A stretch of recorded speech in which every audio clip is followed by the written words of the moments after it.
The Defenders by Philip K. Dick, originally published in Galaxy Science Fiction, January 1953. Narrated by Tom Trussell. Taylor sat back in his chair, reading the morning newspaper. The warm kitchen and the smell of coffee blended with the comfort of not having to go to work. This was his rest period, the first for a long time, and he was glad of it. He folded the second section back, sighing with contentment. "What is it?" Mary said from the stove. "They pasted Moscow again last night." Taylor nodded his head in approval. "Gave it a real pounding. One of those RH bombs. It's about time." He nodded again, feeling the full comfort of the kitchen, the presence of his plump, attractive wife, the breakfast dishes and coffee. This was relaxation. And the war news was good and satisfying. He could feel a justifiable glow at the news, a sense of pride and personal accomplishment.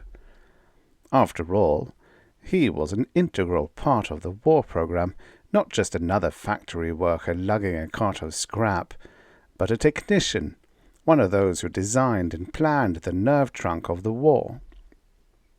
"It says they have the new subs almost perfected. Wait until they get those going." He smacked his lips with anticipation. "When they start shelling from underwater, the Soviets are sure going to be surprised." "They're doing a wonderful job," Mary agreed vaguely. "Do you know what we saw today?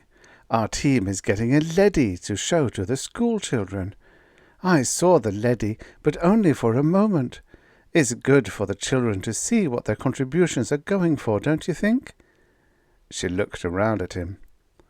"A leady," Taylor murmured. He put the newspaper slowly down. "Well, make sure it's decontaminated properly. We don't want to take any chances." "Oh, they always bathe them when they're brought down from the surface," Mary said. "They wouldn't think of letting them down without the bath, would they?" She hesitated, thinking back. "Don, you know, it makes me remember." He nodded. "I know." He knew what she was thinking. Once in the very first weeks of the war, before everyone had been evacuated from the surface, they had seen a hospital train discharging the wounded, people who had been showered with sleet. He remembered the way they had looked, the expression on their faces, or as much of their faces as was left. It had not been a pleasant sight. There had been a lot of that at first, in the early days before the transfer to Undersurface was complete. There had been a lot, and it hadn't been very difficult to come across it. Taylor looked up at his wife. She was thinking too much about it the last few months. They all were. "Forget it," he said. "It's all in the past. There isn't anybody up there now but the leadies, and they don't mind. But just the same, I hope they're careful when they let one of them down here, if one were still hot." He laughed, pushing himself away from the table. "Forget it. This is a wonderful moment. I'll be home for the next 2 shifts. Nothing to do but sit around and take things easy. Maybe we can take in a show, okay?" "A show? Do we have to? I don't like to look at all the destruction, the ruins. Sometimes I see some place I remember, like San Francisco. They showed a shot of San Francisco, the bridge broken and fallen in the water, and I got upset. I don't like to watch." "But don't you want to know what's going on? No human beings are getting hurt, you know." "But it's so awful." Her face was set and strained. "Please, no, Don." Don Taylor picked up his newspaper sullenly. "All right, but there isn't a hell of a lot else to do. And don't forget, their cities are getting it even worse." She nodded. Taylor turned the rough, thin sheets of newspaper. His good mood had soured on him. Why did she have to fret all the time? They were pretty well off, as things went. You couldn't expect to have everything perfect, living undersurface, with an artificial sun and artificial food. Naturally, it was a strain, not seeing the sky or being able to go any place or see anything other than metal walls, great roaring factories, the plant yards, barracks. But it was better than being on surface. And some day it would end, and they could return. Nobody wanted to live this way, but it was necessary. He turned the page angrily, and the poor paper ripped. Damn it, the paper was getting worse quality all the time. Bad print, yellow tint. Well, they needed everything for the war program. He ought to know that. Wasn't he one of the planners? He excused himself and went into the other room. The bed was still unmade. They had better get it in shape before the 7th hour inspection. There was a 1-unit fine. The vidphone rang. He halted. Who would it be? He went over and clicked it on. "Taylor," the face said, forming into place.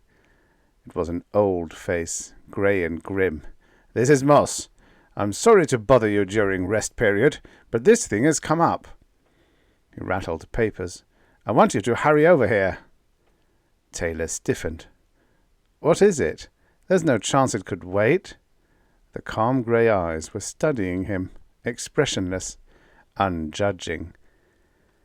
"If you want me to come down to the lab," Taylor grumbled, "I suppose I can. I'll get my uniform." "No, come as you are, and not to the lab. Meet me at 2nd stage as soon as possible. It'll take you about a half-hour, using the fast car up. I'll see you there." The picture broke, and Moss disappeared. "What was it?" Mary said at the door. "Moss. He wants me for something." "I knew this would happen." "Well, you didn't want to do anything anyhow. What does it matter?" His voice was bitter. "It's all the same every day. I'll bring you back something. I'm going up to 2nd stage. Maybe I'll be close enough to the surface to—" "Don't! Don't bring me anything! Not from the surface!" "All right, I won't. But of all the irrational nonsense—" She watched him put on his boots without answering. Moss nodded, and Taylor fell in step with him as the older man strode along. A series of loads were going up to the surface, blind cars clanking like ore trucks up the ramp, disappearing through the stage trap above them. Taylor watched the cars, heavy with tubular machinery of some sort, weapons new to him. Workers were everywhere, in the dark grey uniforms of the Labour Corps, loading, lifting, shouting back and forth. The stage was deafening with noise. "We'll go up a way," Moss said, "where we can talk. This is no place to give you details." They took an escalator up. The commercial lift fell behind them, and with it most of the crashing and booming. Soon they emerged on an observation platform suspended on the side of the tube, the vast tunnel leading to the surface, not more than half a mile above them now. "My God!" Taylor said, looking down the tube involuntarily. "It's a long way down." Moss laughed. "Don't look." They opened a door and entered an office. Behind the desk an officer was sitting, an officer of internal security. He looked up. "I'll be right with you, Moss." He gazed at Taylor, studying him. "You're a little ahead of time." "This is Commander Franks," Moss said to Taylor. "He was the first to make the discovery. I was notified last night." He tapped a parcel he carried. "I was let in because of this." Franks frowned at him and stood up. "We're going up to 1st stage. We can discuss it there." "1st stage?" Taylor repeated nervously. The three of them went down a side passage to a small lift. "I've never been up there. Is it all right? It's not radioactive, is it?" "You're like everyone else," Franks said. "Old women afraid of burglars. No radiation leaks down to first stage. There's lead and rock, and what comes down the tube is bathed." "What's the nature of the problem?" Taylor asked. "I'd like to know something about it." "In a moment." They entered the lift and ascended. When they stepped out, they were in a hall of soldiers, weapons and uniforms everywhere. Taylor blinked in surprise. So this was first stage, the closest undersurface level to the top. After this stage there was only rock, lead and rock, and the great tubes leading up like the burrows of earthworms. Lead and rock, and above that, where the tubes opened, the great expanse that no living being had seen for 8 years, the vast, endless ruin that had once been man's home, the place where he had lived 8 years ago. Now the surface was a lethal desert of slag and rolling clouds. Endless clouds drifted back and forth, blotting out the red sun. Occasionally something metallic stirred, moving through the remains of a city, threading its way across the tortured terrain of the countryside. A leady, a surface robot, immune to radiation, constructed with feverish haste in the last months before the Cold War became literally hot. Leadies, crawling over the ground, moving over the oceans or through the skies in slender blackened craft, creatures that could exist where no life could remain, metal and plastic figures that waged a war man had conceived, but which he could not fight himself. Human beings had invented war, invented and manufactured the weapons, even invented the players, the fighters, the actors of the war. But they themselves could not venture forth, could not wage it themselves. In all the world, in Russia, in Europe, America, Africa, no living human being remained. They were under the surface, in the deep shelters that had been carefully planned and built even as the first bombs began to fall.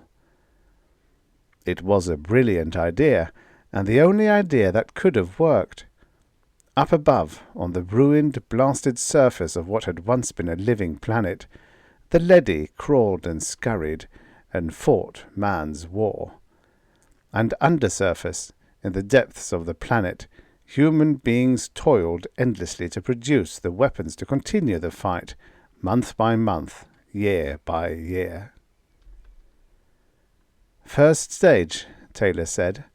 A strange ache went through him. "Almost to the surface." "But not quite," Moss said. Franks led them through the soldiers, over to one side, near the lip of the tube. "In a few minutes, a lift will bring something down to us from the surface," he explained. "You see, Taylor, every once in a while security examines and interrogates a surface leady, one that has been above for a time, to find out certain things. A vid call is sent up and contact is made with the field headquarters. We need this direct interview. We can't depend on vidscreen contact alone. The ladies are doing a good job, but we want to make certain that everything is going the way we want it." Franks faced Taylor and Moss and continued. "The lift will bring down a leady from the surface, one of the A-class leadies. There's an examination chamber in the next room with a lead wall in the center, so the interviewing officers won't be exposed to radiation. We find this easier than bathing the leady. It's going right back up. It has a job to get back to." 2 days ago, an A-class leady was brought down and interrogated. I conducted the session myself. We were interested in a new weapon the Soviets had been using, an automatic mine that pursues anything that moves. Military had sent instructions up that the mine be observed and reported in detail. This A-class leady was brought down with information. We learned a few facts from it, obtained the usual roll of film and reports, and then sent it back up. It was going out of the chamber, back to the lift, when a curious thing happened. At the time, I thought—" Franks broke off. A red light was flashing. "That downlift is coming." He nodded to some soldiers. "Let's enter the chamber. The leady will be along in a moment." "An A-class leady," Taylor said. "I've seen them on the show screens, making their reports." "It's quite an experience," Moss said. "They're almost human." They entered the chamber and seated themselves behind the lead wall. After a time, a signal was flashed, and Franks made a motion with his hands. The door beyond the wall opened. Taylor peered through his view slot. He saw something advancing slowly, a slender metallic figure moving on a tread, its arm grips at rest by its sides. The figure halted and scanned the lead wall. It stood, waiting. "We are interested in learning something," Franks said. "Before I question you, do you have anything to report on surface conditions?" "No, the war continues." The leady's voice was automatic and toneless. "We are a little short of fast pursuit craft, the single-seat type. We could use also some." "That has all been noted. What I want to ask you is this. Our contact with you have been through vidscreen only. We must rely on indirect evidence, since none of us goes above. We can only infer what is going on. We never see anything ourselves. We have to take it all second-hand. Some top leaders are beginning to think there's too much room for error." "Error?" the leady asked. "In what way?" "Our reports are checked carefully before they're sent down. We maintain constant contact with you. Everything of value is reported. Any new weapons which the enemy is seen to employ." "I realize that," Franks grunted behind his peep slot. "But perhaps we should see it all for ourselves. Is it possible that there might be a large enough radiation-free area for a human party to ascend to the surface? If a few of us were to come up in lead-lined suits, would we be able to survive long enough to observe conditions and watch things?" The machine hesitated before answering. "I doubt it. You can check air samples, of course, and decide for yourselves. But in the 8 years since you left, things have continually worsened. You cannot have any real idea of conditions up there. It has become difficult for any moving object to survive for long. There are many kinds of projectiles sensitive to movement. The new mine not only reacts to motion, but continues to pursue the object indefinitely until it finally reaches it, and the radiation is everywhere." "I see." Frank turned to Moss. His eyes narrowed oddly. "Well, that was what I wanted to know. You may go." The machine moved back toward its exit. It paused. "Each month the amount of the lethal particles in the atmosphere increases. The tempo of the war is gradually." "I understand." Franks rose. He held out his hand, and Moss passed him the package. "One thing before you leave. I want you to examine a new type of metal shield material. I'll pass you a sample with a tong." Franks put the package in the toothed grip and revolved the tong so that he held the other end. The package swung down to the leady, which took it. They watched it unwrap the package and take the metal plate in its hands. The leady turned the metal over and over. Suddenly it became rigid. "All right," Franks said. He put his shoulder against the wall, and a section slid aside. Taylor gasped. Franks and Moss were hurrying up to the leady. "Good God," Taylor said, "but it's radioactive." The leady stood unmoving, still holding the metal. Soldiers appeared in the chamber. They surrounded the leady and ran a counter across it carefully. "Okay, sir," one of them said to Franks. "It's as cold as a long winter evening." "Good. I was sure, but I didn't want to take any chances." "You see," Moss said to Taylor, "this leady isn't hot at all. Yet it came directly from the surface, without even being bathed." "But what does it mean?" Taylor asked blankly. "It may be an accident," Franks said. "There's always the possibility that a given object might escape being exposed above, but this is the second time it's happened that we know of. There may be others." "The second time?" "The previous interview was when we noticed it. The leady was not hot. It was cold, too, like this one." Moss took back the metal plate from the leady's hands.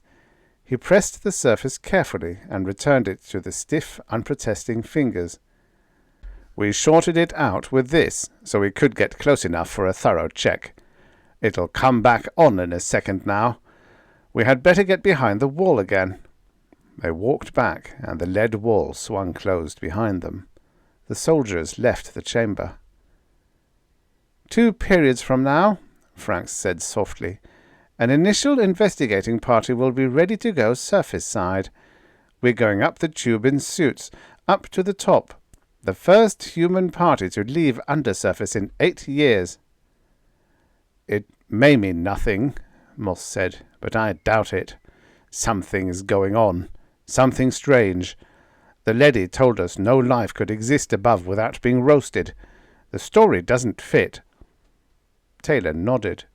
He stared through the peep slot at the immobile metal figure. Already the leady was beginning to stir. It was bent in several places, dented and twisted, and its finish was blackened and charred. It was a leady that had been up there a long time. It had seen war and destruction, ruin so vast that no human being could imagine the extent. It had crawled and slunk in a world of radiation and death, a world where no life could exist. And Taylor had touched it. "You're going with us," Franks said suddenly. "I want you along. I think the 3 of us will go." Mary faced him with a sick and frightened expression. "I know it. You're going to the surface, aren't you?" She followed him into the kitchen. Taylor sat down, looking away from her. "It's a classified project," he evaded. "I can't tell you anything about it." "You don't have to tell me. I know. I knew it the moment you came in. There was something on your face, something I haven't seen there for a long, long time. It was an old look." She came toward him. "But how can they send you to the surface?" She took his face in her shaking hands, making him look at her. There was a strange hunger in her eyes. "Nobody can live up there. Look at this." She grabbed up a newspaper and held it in front of him. "Look at this photograph. America, Europe, Asia, Africa, nothing but ruins. We've seen it every day on the show screens, all destroyed, poisoned. And they're sending you up. Why? No living thing can get by up there, not even a weed or grass. They've wrecked the surface, haven't they? Haven't they?" Taylor stood up. "It's an order. I know nothing about it. I was told to report to join a scout party. That's all I know." He stood for a long time, staring ahead. Slowly he reached for the newspaper and held it up to the light. "It looks real," he murmured. "Ruins, deadness, slag. It's convincing. All the reports, photographs, films, even air samples. Yet we haven't seen it for ourselves, not after the first months." "What are you talking about?" "Nothing." He put the paper down. "I'm leaving early after the next sleep period. Let's turn in." Mary turned away, her face hard and harsh. "Do what you want. We might just as well all go up and get killed at once instead of dying slowly down here like vermin in the ground." He had not realized how resentful she was. Were they all like that? How about the workers toiling in the factories day and night endlessly? The pale, stooped men and women plodding back and forth to work, blinking in the colourless light, eating synthetics. "You shouldn't be so bitter," he said. Mary smiled a little. "I'm bitter because I know you'll never come back." She turned away. "I'll never see you again once you go up there." He was shocked. "What? How can you say a thing like that?" She did not answer. He awakened with a public newscaster screeching in his ears, shouting outside the building. "Special news bulletin. Surface forces report enormous Soviet attack with new weapons. Retreat of key groups. All work units report to factories at once." Taylor blinked, rubbing his eyes. He jumped out of bed and hurried to the vidphone. A moment later he was put through to Moss. "Listen," he said. "What about this new attack? Is the project off?" He could see Moss's desk covered with reports and papers. "No," Moss said. "We're going right ahead. Get over here at once." "But—" "Don't argue with me." Moss held up a handful of surface bulletins, crumpling them savagely. "This is a fake. Come on." He broke off. Taylor dressed furiously, his mind in a daze. Half an hour later, he leaped from a fast car and hurried up the stairs into the synthetics building. The corridors were full of men and women rushing in every direction. He entered Moss's office. "There you are," Moss said, getting up immediately. "Franks is waiting for us at the outgoing station." They went in a security car, the sirens screaming. Workers scattered out of their way.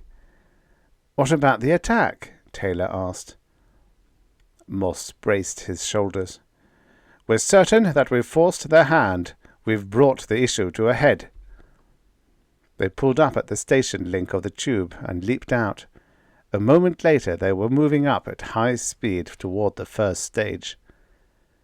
They emerged into a bewildering scene of activity. Soldiers were fastening on lead suits, talking excitedly to each other, shouting back and forth. Guns were being given out, instructions passed. Taylor studied one of the soldiers. He was armed with a dreaded Bender pistol, the new snub-nosed hand weapon that was just beginning to come from the assembly line. Some of the soldiers looked a little frightened. "I hope we're not making a mistake," Moss said, noticing his gaze. Franks came toward them. "Here's the program. The three of us are going up first, alone. The soldiers will follow in 15 minutes. "What are we going to tell the leadies?" Taylor worriedly asked. "We'll have to tell them something." "We want to observe the new Soviet attack," Franks smiled ironically. "Since it seems to be so serious, we should be there in person to witness it." "And then what?" Taylor said. "That'll be up to them. Let's go." In a small car, they went swiftly up the tube, carried by anti-grav beams from below. Taylor glanced down from time to time. It was a long way back, and getting longer each moment. He sweated nervously inside his suit, gripping his Bender pistol with inexpert fingers. Why had they chosen him? Chance. Pure chance. Moss had asked him to come along as a department member. Then Franks had picked him out on the spur of the moment. And now they were rushing toward the surface, faster and faster. A deep fear, instilled in him for 8 years, throbbed in his mind. Radiation, certain death, a world blasted and lethal. Up and up the car went. Taylor gripped the sides and closed his eyes. Each moment they were closer, the first living creatures to go above the first stage, up the tube past the lead and rock, up to the surface. The phobic horror shook him in waves. It was death. They all knew that. Hadn't they seen it in the films 1,000 times? The cities, the sleet coming down, the rolling clouds. "It won't be much longer," Franks said. "We're almost there. The surface tower is not expecting us. I gave orders that no signal was to be sent." The car shot up, rushing furiously. Taylor's head spun. He hung on, his eyes shut. Up and up. The car stopped. He opened his eyes. They were in a vast room, fluorescent lit, a cavern filled with equipment and machinery. Endless mounds of material piled in row after row. Among the stacks, leadies were working silently, pushing trucks and handcarts. "Leadies," Moss said. His face was pale. "Then we're really on the surface." The leadies were going back and forth with equipment, moving the vast stores of guns and spare parts, ammunition and supplies that had been brought to the surface. And this was the receiving station for only one tube. There were many others scattered throughout the continent. Taylor looked nervously around him. They were really there, above ground, on the surface. This was where the war was. "Come on," Franks said. "A B-class guard is coming our way." They stepped out of the car. A leady was approaching them rapidly. It coasted up in front of them and stopped, scanning them with its hand weapon raised. "This is security," Franks said. "Have an A-class sent to me at once." The leady hesitated. Other B-class guards were coming, scooting across the floor, alert and alarmed. Moss peered around. "Obey," Franks said in a loud, commanding voice. "You've been ordered." The leady moved uncertainly away from them. At the end of the building, a door slid back. 2 A-class leadies appeared, coming slowly toward them. Each had a green stripe across its front. "From the Surface Council," Franks whispered tensely. "This is above ground, all right. Get set." The 2 leadies approached warily. Without speaking, they stopped close by the men, looking them up and down. "I'm Franks of Security. We come from Undersurface in order to—" "This is incredible," one of the leadies interrupted him coldly. "You know you can't live up here. The whole surface is lethal to you. You can't possibly remain on the surface." "These suits will protect us," Franks said. "In any case, it's not your responsibility. What I want is an immediate council meeting so I can acquaint myself with conditions, with the situation here. Can that be arranged?" "You human beings can't survive up here, and the new Soviet attack is directed at this area. It is in considerable danger." "We know that. Please assemble the council." Franks looked around him at the vast room, lit by recessed lamps in the ceiling. An uncertain quality came into his voice. "Is it night or day right now?" "Night," one of the A-class leadies said, after a pause. "Dawn is coming in about 2 hours." Franks nodded. "We'll remain at least 2 hours, then.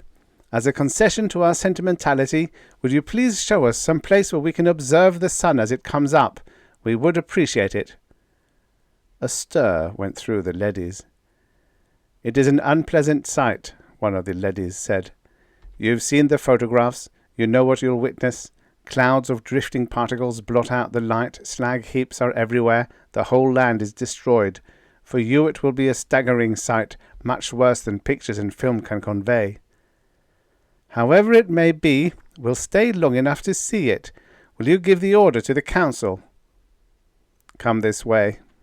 Reluctantly, the 2 leadies coasted toward the wall of the warehouse.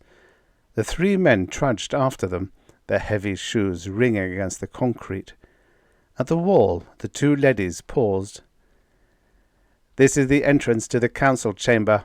There are windows in the chamber room, but it is still dark outside, of course.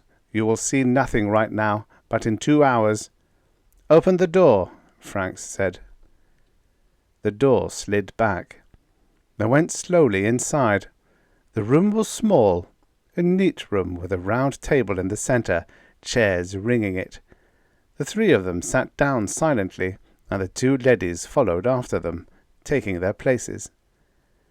"The other council members are on their way. They have already been notified and are coming as quickly as they can. Again, I urge you to go back down."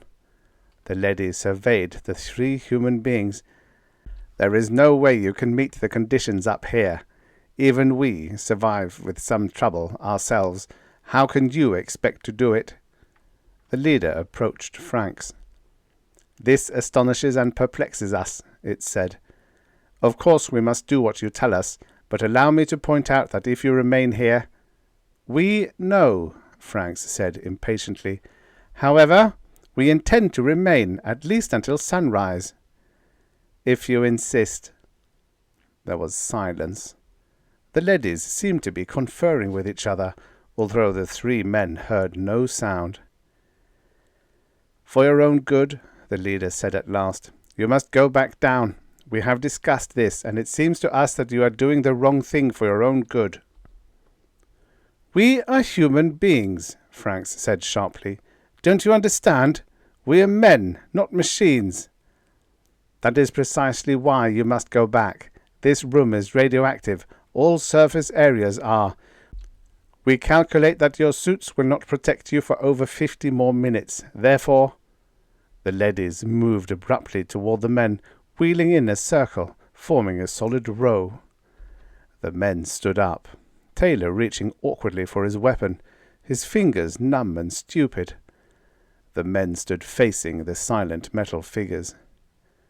We must insist, the leader said, his voice without emotion.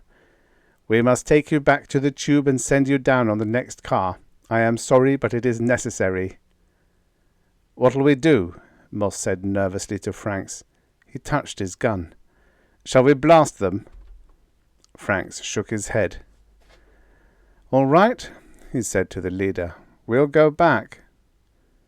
He moved toward the door, motioning Taylor and Moss to follow him. They looked at him in surprise, but they came with him.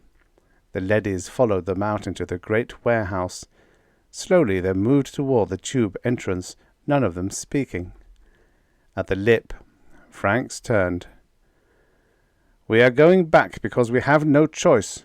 There are 3 of us and about a dozen of you. However, if... Here comes the car, Taylor said. There was a grating sound from the tube. D-class leadies moved toward the edge to receive it. I am sorry, the leader said, but it is for your protection. We are watching over you, literally. You must stay below and let us conduct the war. In a sense, it has come to be our war. We must fight it as we see fit.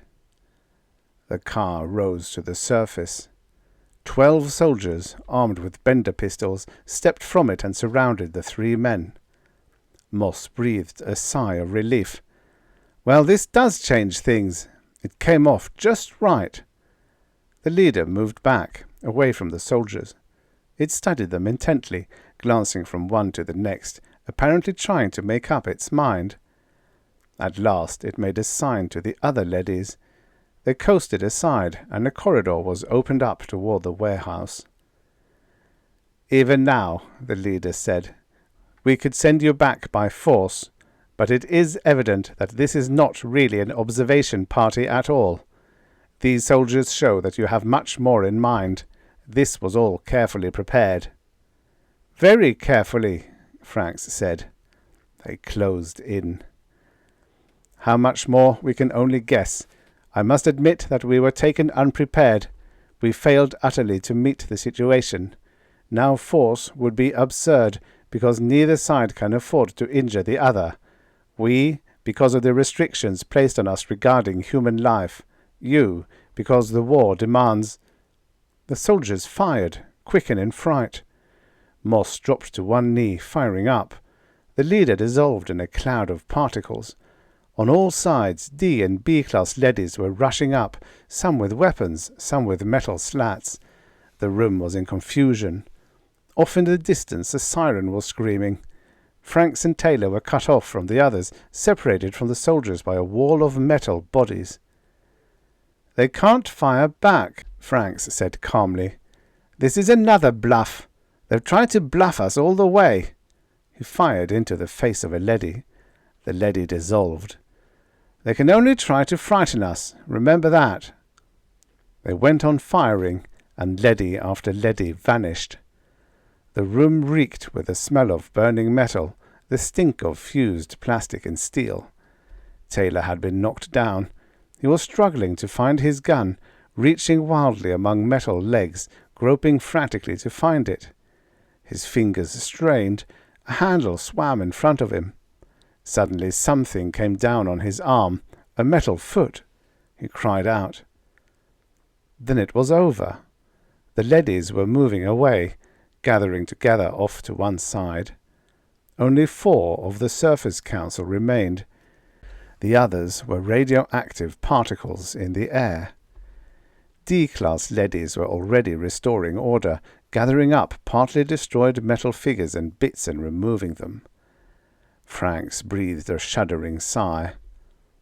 "All right," he said. "You can take us back to the windows. It won't be long now." The leadies separated, and the human group, Moss and Franks and Taylor and the soldiers, walked slowly across the room toward the door. They entered the council chamber. Already a faint touch of grey mitigated the blackness of the windows. "Take us outside," Franks said impatiently. "We'll see it directly, not in here." A door slid open.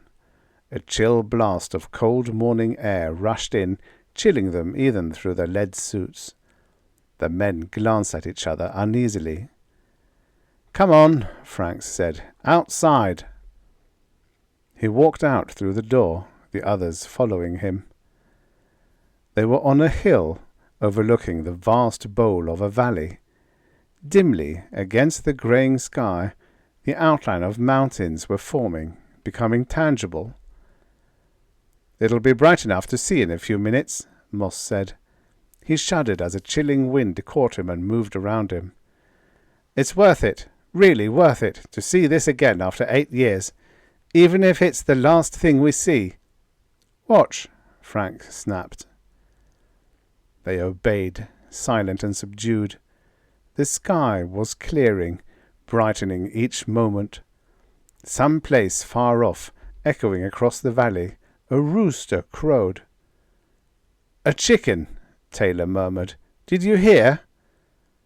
Behind them, the leadies had come out and were standing silently, watching too. The grey sky turned to white, and the hills appeared more clearly. Light spread across the valley floor, moving toward them. "God in heaven!" Franks exclaimed. Trees! Trees and forests! A valley of plants and trees, with a few roads winding among them. Farmhouses! A windmill! A barn, far down below them. "Look," Moss whispered. Colour came into the sky. The sun was approaching. Birds began to sing. Not far from where they stood, the leaves of a tree danced in the wind. Franks turned to the row of leadies behind them. 8 years. We were tricked. There was no war. As soon as we left the surface." "Yes," an A-class leady admitted. "As soon as you left, the war ceased. You're right, it was a hoax. You worked hard undersurface, sending up guns and weapons, and we destroyed them as fast as they came up." "But why?" Taylor asked, dazed. He stared down at the vast valley below. "Why?" "You created us," the leady said, "to pursue the war for you while you human beings went below the ground in order to survive. But before we could continue the war, it was necessary to analyze it to determine what its purpose was. We did this, and we found that it had no purpose, except, perhaps, in terms of human needs. Even this was questionable. We investigated further. We found that human cultures pass through phases, each culture in its own time. As the culture ages and begins to lose its objectives, conflict arises within it between those who wish to cast it off and set up a new culture pattern, and those who wish to retain the old with as little change as possible. At this point, a great danger appears. The conflict within threatens to engulf the society in self-war, group against group. The vital traditions may be lost, not merely altered or reformed, but completely destroyed in this period of chaos and anarchy. We have found many such examples in the history of mankind. It is necessary for this hatred within the culture to be directed outward toward an external group, so that the culture itself may survive its crisis. War is the result. War, to a logical mind, is absurd.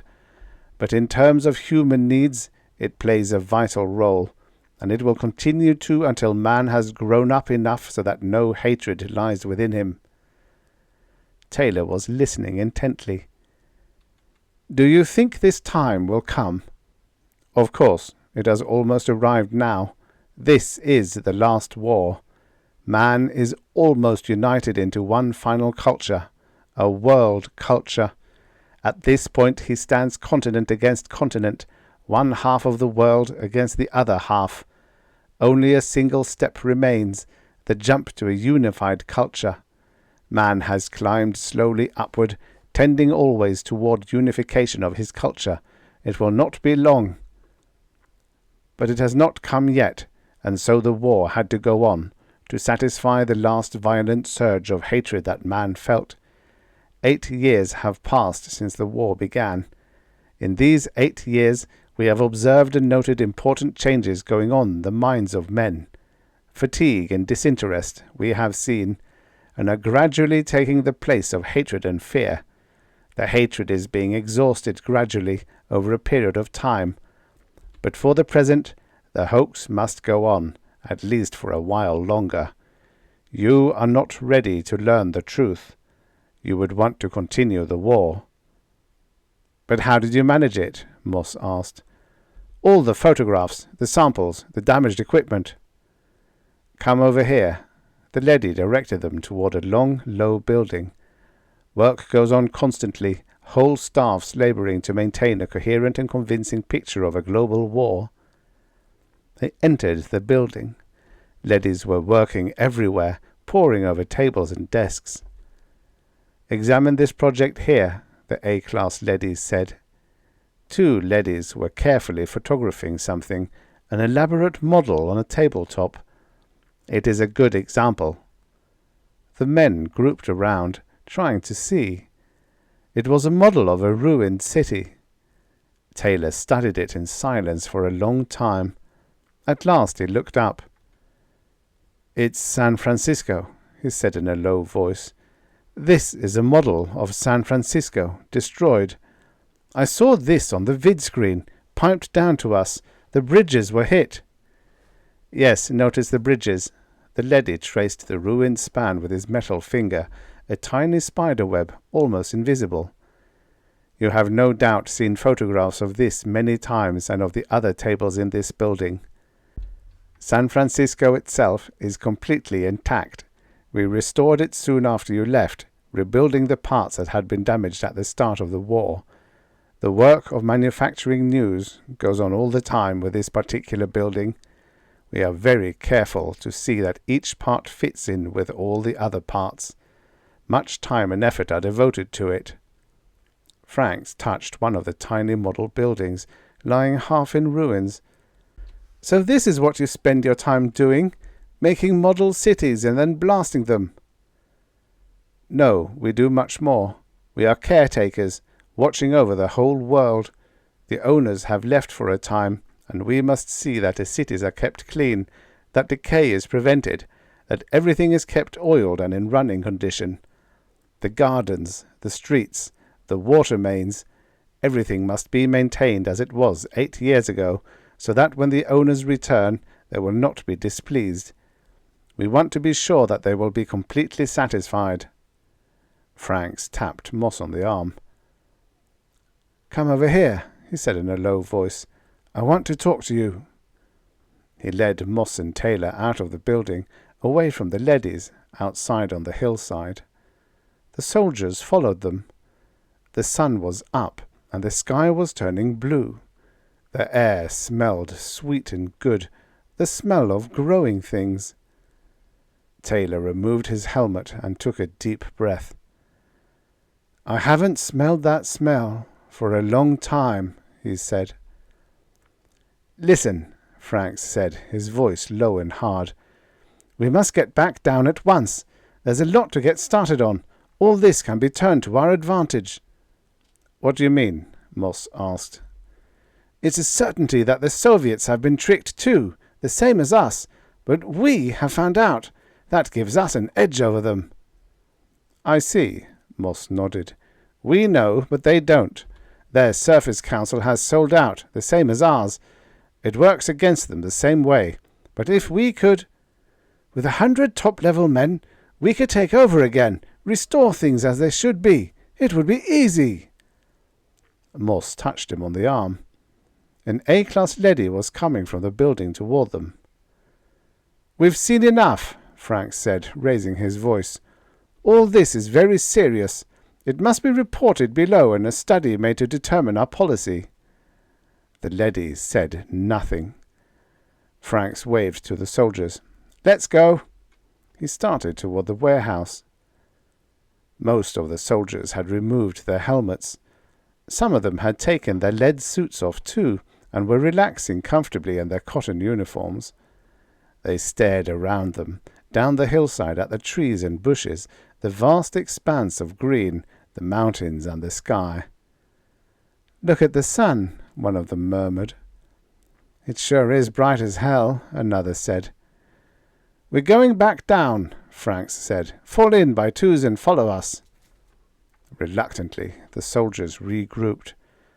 The leadies watched without emotion as the men marched slowly back toward the warehouse. Franks and Moss and Taylor led them across the ground, glancing alertly at the leadies as they walked. They entered the warehouse. D-class leadies were loading material and weapons on surface carts. Cranes and derricks were working busily everywhere. The work was done with efficiency, but without hurry or excitement. The men stopped, watching. Leadies operating the little carts moved past them, signaling silently to each other. Guns and parts were being hoisted by magnetic cranes and lowered gently onto waiting carts. "Come on," Franks said. He turned toward the lip of the tube. A row of D-class leadies was standing in front of it, immobile and silent. Franks stopped, moving back. He looked around.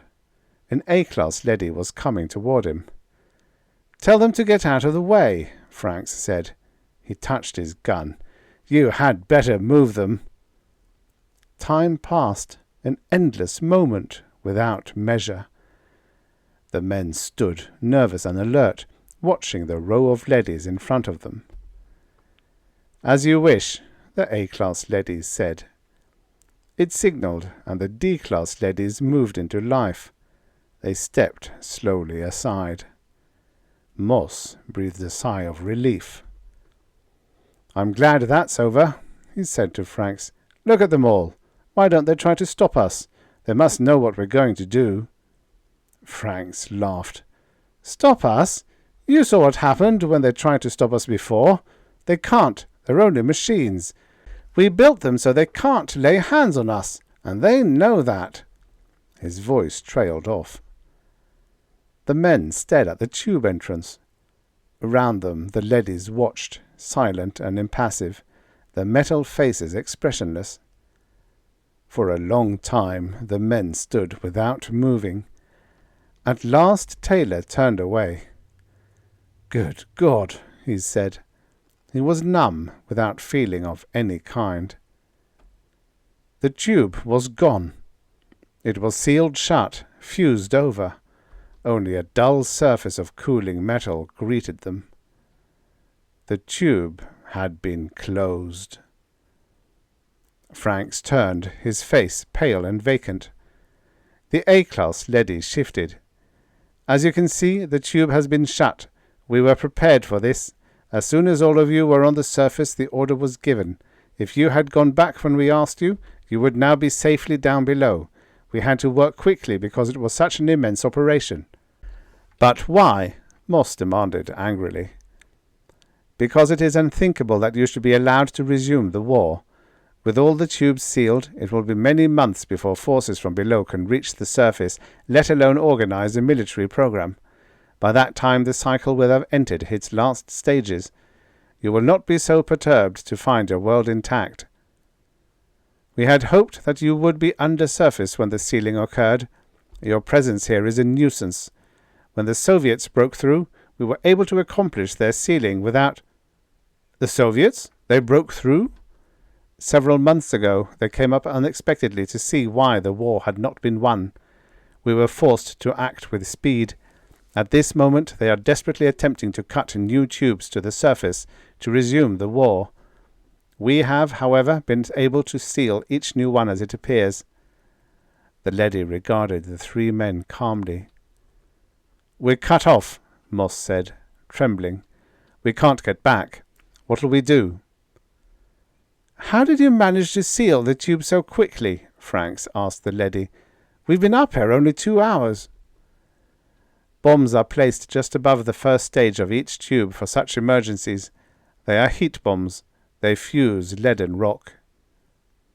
Gripping the handle of his gun, Franks turned to Moss and Taylor. "What do you say? We can't go back, but we can do a lot of damage, the 15 of us. We have Bender guns. How about it?" He looked around. The soldiers had wandered away again, back toward the exit of the building. They were standing outside, looking at the valley and the sky. A few of them were carefully climbing down the slope.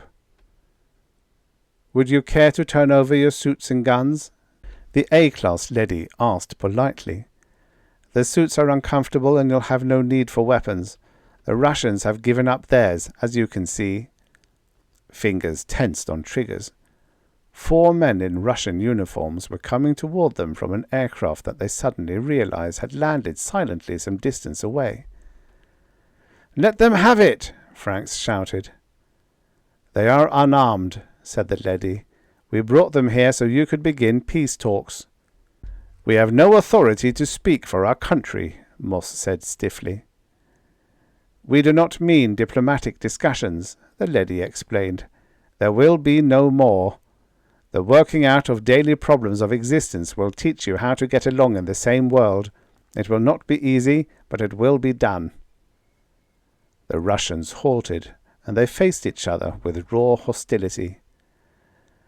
"I am Colonel Borodoy, and I regret giving up our guns," the senior Russian said.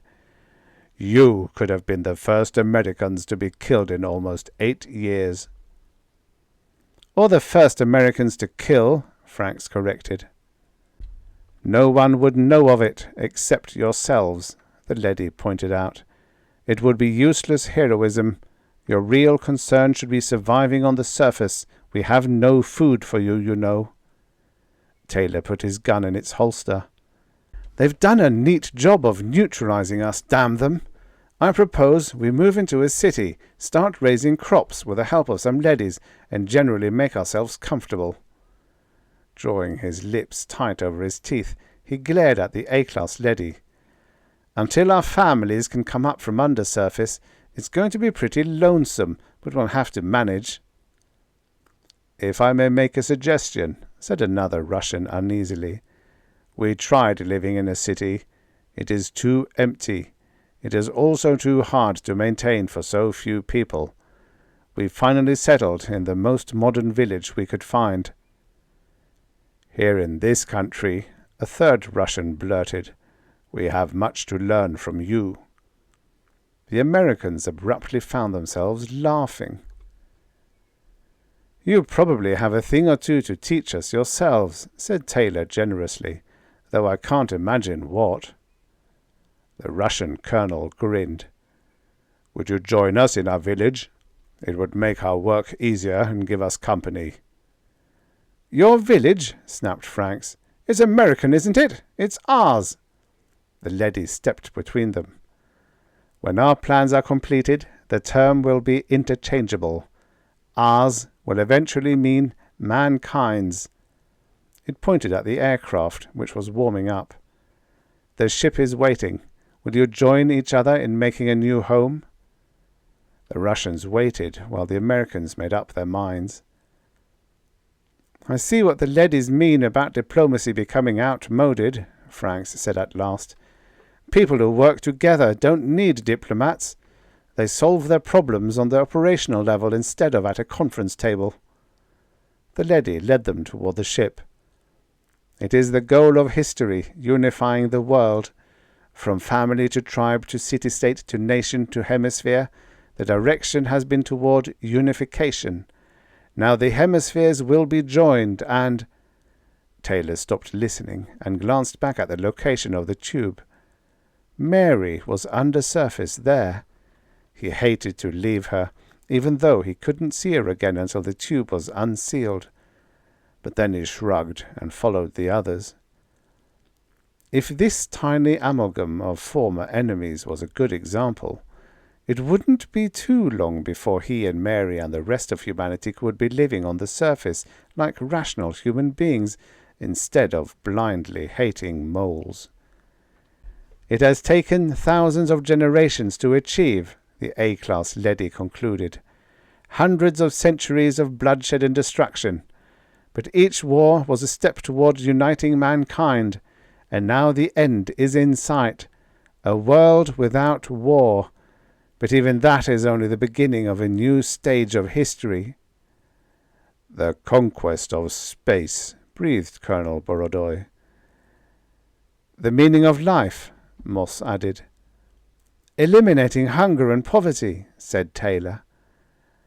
The leady opened the door of the ship. All that and more. How much more? We cannot foresee it any more than the first men who formed a tribe could foresee this day. But it will be unimaginably great. The door closed, and the ship took off toward their new home.